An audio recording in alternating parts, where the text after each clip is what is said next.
So, we all know Galbrena is designed to work with Qiuyuan, who is pretty much her dedicated premium support. But what if you can't afford to pull them both? Is Galbrena still viable on her own? Or is she completely unplayable? That's exactly what we are finding out today, as I'll be testing her true free-to-play potential with budget setups, just to help you deciding whether she's worth pulling. So without further ado, let's jump right in!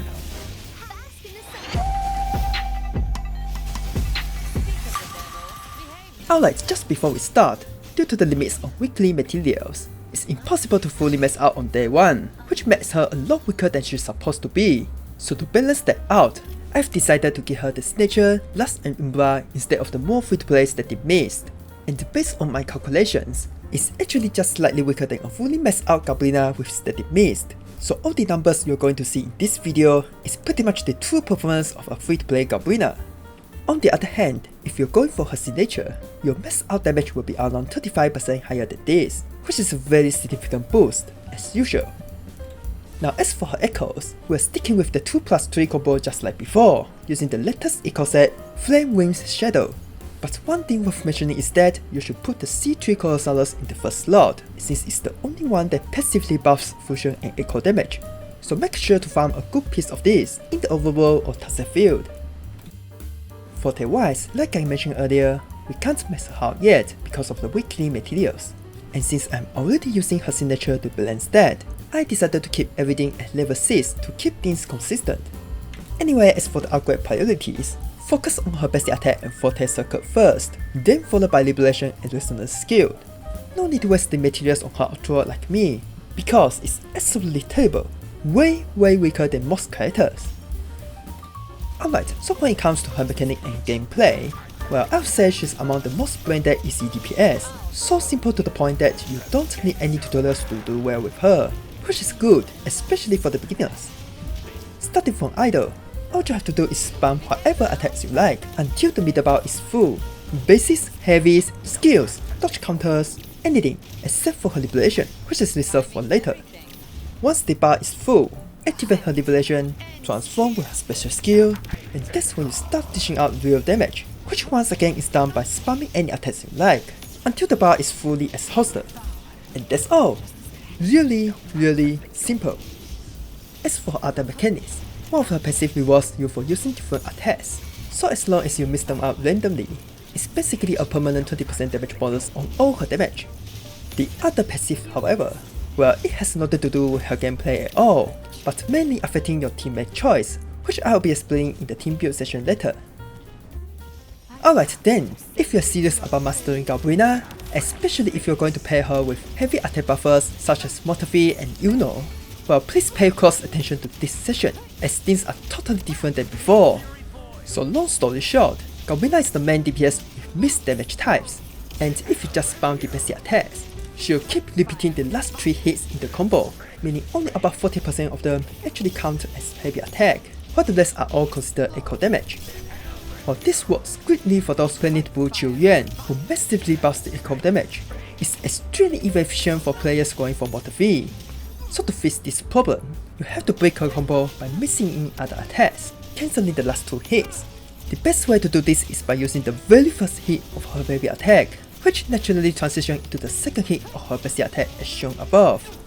But of course, her AoE is gonna be slightly weaker, but in exchange, she effectively changes into a pure heavy attack DPS, which is good for Mortefi. On the other hand, there is indeed a brain-dead easy way, which is by holding her mid-air attacks.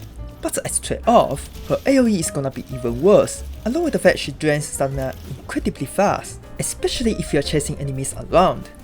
But most importantly, just from my experience, the damage feels a lot weaker than doing the combo, since you only do one type of attacks, so personally I would not recommend you to do this.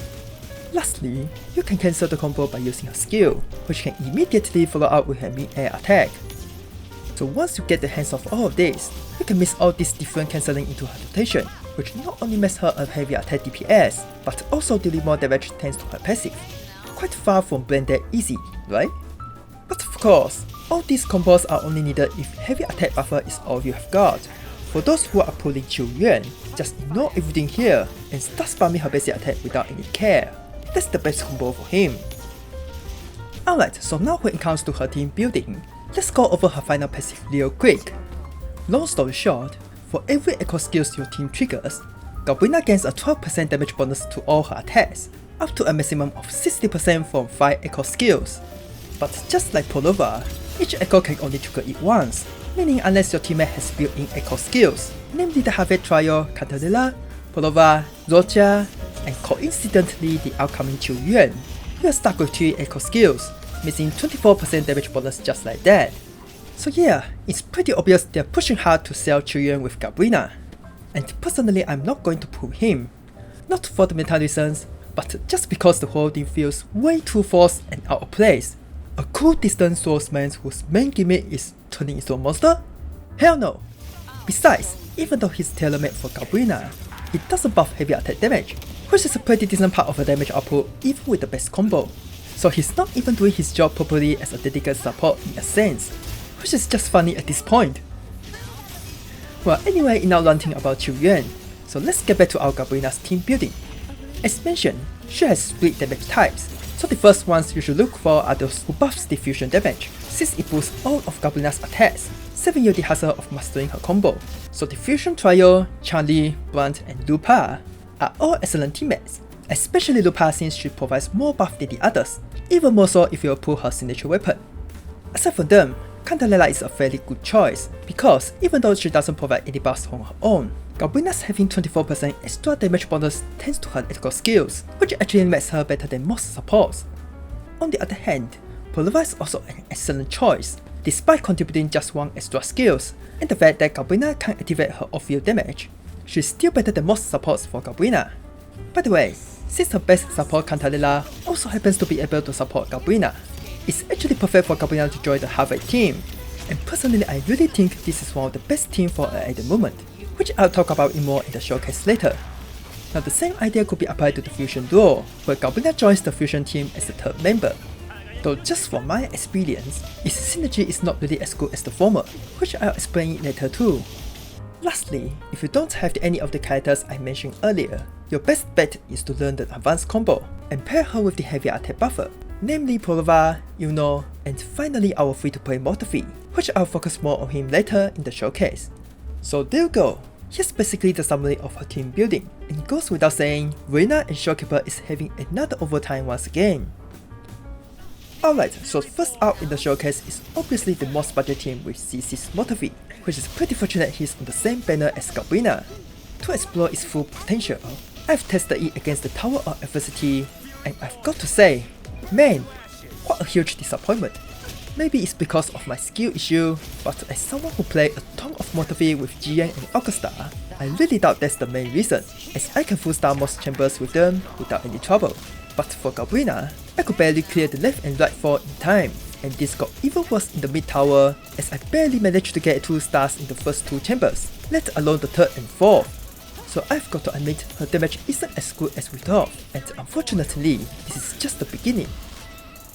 One thing I've noticed is that even though she uses pistols, she feels like a melee most of the time, which actually struggles against flying enemies. So if you're expecting her as a better Carlotta, well just forget about it, she's totally melee.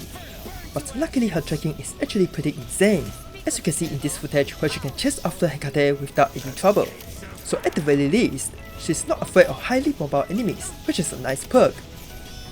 On the other hand, like I mentioned earlier, her AoE is pretty small when paired with Mortefi, which is already bad enough. But to make it worse, unlike many other DPS who has time stop, grouping, crowd control, etc. to stop enemies from spreading out, Galbrena has nothing of the sort at all, which makes fighting against 2 and more enemies an absolute nightmare. Finally, one last point to talk about. If you're not pulling Galbrena's signature, she'll have to steal Static Mist from Mortefi, making this thing even weaker than what's shown here. And honestly, I don't even want to imagine that. So yeah, all in all, if Mortefi is the only support you have got, I strongly suggest staying away from Galbrena, and that's honestly the best advice I can give.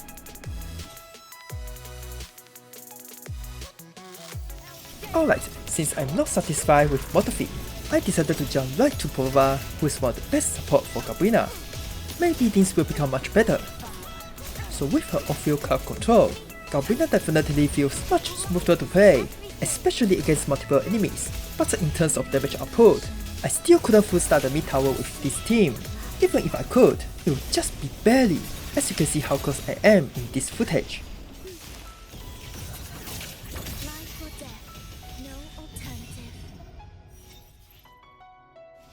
On the other hand, I've tried the best team I've mentioned for Galbrena, and finally I can clear the mid 1 and 2. Thank God. Though I've gotta admit, it totally feels like Phrolova is doing all the job here, and I didn't even use her signature weapon. So out of curiosity, I've tried replacing Galbrena to Showkeeper, and guess what? It finished 20 seconds faster than Galbrena, which is just unbelievable. So yeah, even though it's one of the best teams for Galbrena, it's not the same the other way around for Phrolova and Cantarella. Finally, as for the fusion duo, well, it's pretty much the same case as Heavy duo, as this duo alone is already strong enough to clear every single chambers. Even the hardest mid 3 and 4 can be cleared under 2 minutes, and I'm not even bringing the Showkeeper. Besides, Brant and Lupa already work so well together that there's barely any room of time left for Galbrena to do her rotation, which is why I don't even like bringing Showkeeper in this team, even though it's technically stronger. On the other hand, if you're going to pair Lupa with Galbrena, well, judging for the looks for Phrolova with Galbrena, personally I feel they're about the same strength, which is not good. High chance it's gonna be worse than Brant with Lupa. Unfortunately, I can't really test this for you, as I lost my 50-50 on my main account that has Lupa. Still got her in the end, but her signature is gone. Feels bad.